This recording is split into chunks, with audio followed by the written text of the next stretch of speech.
L98, pwede one-side parking inada sila. Ang pwede man ang aton komisyon sibil, no? Ining portion halin sa Landone hasta dito sa M. Jaime, ano naton dira ang mga one-side parking sa sina nga area. Tungod nga gina-expect naton ang mga regulars dira nga magdamo during gid sa fiesta, and tungod nga ang kwartiro gina-discourage naton sa parking, ma-allow kami no sang parking one side diri sa aton nga Benigno Aquino Avenue. Gamay na lang na guro nga lakat-lakato nila, or di kan ride sa aton man nga mga public utility vehicle para gid sa magpamesta or para gid nga mag-attend man sa mga religious activities ang aton nga Haro Fiesta. Implement na campaign. Camping. Ang gina-reiterate na mo no nga ang mga no parking zone naton kag ang mga indiscriminate nga mga double parking. So these are targets ang amon nga clearing kag clamping operations.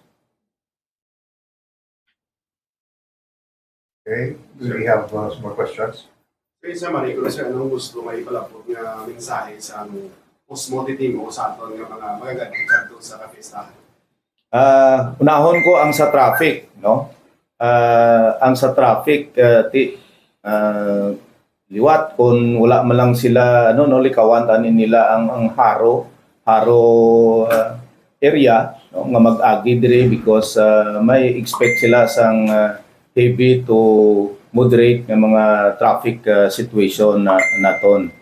Ang pagparking no sang ilang mga salakyan tani isituate nga ini insakto nga pagparking, and maghatag man sang konsiderasyon no sa mga areas o sa mga tao man nga gusto mag-parking. I-avoid naton tani ang double parking kag sa amon nga mga no parking no, particularly ining alagyan no sang ruta sang aton nga prosesyon kag sang parada, tani wala gid sang no parking. Sa public safety naman everybody should be vigilant. Tanan dapat mangin hinalungon kag ang pag display or pag ano sang ilang nga mga cellphone dira, so dapat i-secure nila ina kay sa mga incident mga lessons learned may nagakadulaan sang cellphone no. Sa mga bag naman di expect nga pag abot nila sa inner nga sa may Haro Plaza, inner ining may mga pedestrian screening dira, so dapat maging cooperative sila kag i-surrender nila ining mga bags, plastic bags, may mga jackets dira no para nga mangintayuyon kag mangin maayo ang aton nga pagselebrar sang Haro Fiesta kag ang sini amoning religious activity naton dira. Ang mga side sa pulis, ano mapili natin sa mga gusto magkadto sa kapistahan sa Haro? Sa ano yung mga gusto magkadto sa kapistahan sa Haro kung mag-experience ang fiesta, ginapakabay naton nga maging mahinalungon sila, maging vigilant sila as what Sir Garbanzo said kagina, kay ang safety sa panan hindi lang na iyang responsibility sa pulis kundi responsibility ina siya sa kanan. So ang sa mga valuables, i-secure ang mga cellphone nga usually nagakadula, i-secure man kag maging vigilant lang gid sa palibot nila para maiwasan ang mga incidents nga madulaan sila sa mga valuables nila. And sa aton yung mga nagasimba or mag-attend sa religious nga activity, magabutan kita dira sa pedestrian screening area, and isabit lang for inspection. So hindi na magdala sa mga bagay nga ginadumilian sa mga nga makahatag bala or makakos ang harm sa iban nga mga tumalambong. So, i-submit na lang for inspection sa aton yung mga PSAs. The same sa dinagyan na system.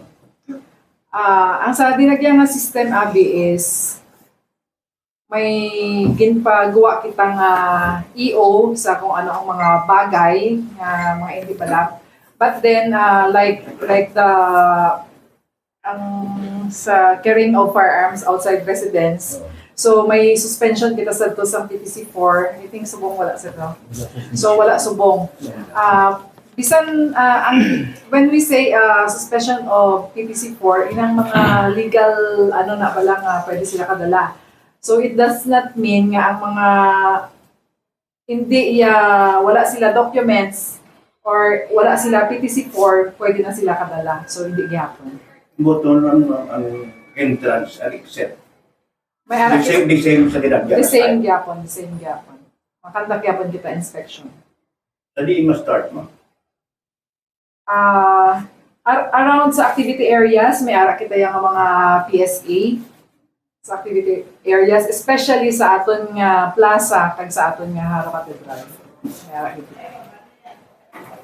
Okay, kay Sir Santana, do you have any statements, final statements? Sa liwat no ang akon lang ginakuan sa aton nga mga motorist subong man sa aton nga mga pedestrian i-follow ta lang ang aton nga traffic rules and regulation during pista para kada isa sa aton hindi mabudaya. Sir Cyril, closing statements. Yes. Sa mga pumuluyo, no, kag mga bisita magkato sa araw, kaya na-encourage ko lang, nga mag-cooperate lang. Kay this is our activity. This is our activity, this is our city. So, ang ninatarget sila dire is zero crime incident. So, to sa ano ba lang, mga peaceful lang atong celebration. So, kung mag-peaceful, part and parcel man lang ang mga pumuluyo. So that's why encouraging kami ang tanan magsulod lang kung anong patakaran ta. Muna nga nga may deployment kami nga anti-criminality, anti-street crime in complement sa PNP para min man malinong kag bataway ang ato pagselebrar sa Haro Pista. Okay, sa ating mga speakers, thank you again. Sa mga media friends natin over here, let's wrap up this press call. Salamat again. Good afternoon. Sir Gar?